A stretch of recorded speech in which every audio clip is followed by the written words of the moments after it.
আজ দেশ জুড়ে ভয়াবহ দুর্যোগের সমূহ সম্ভাবনা রয়েছে।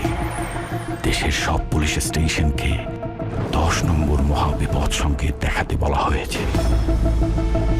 সমগ্র দেশের তাপমাত্রা এবং বাতাসের গতিবেগ আজ অস্বাভাবিক রকম ভয়ঙ্কর। সমগ্র দেশবাসীকে তাই আজ যে যেখানে অবস্থান করছেন সেখানেই অবস্থান করতে অনুরোধ জানানো যাচ্ছে।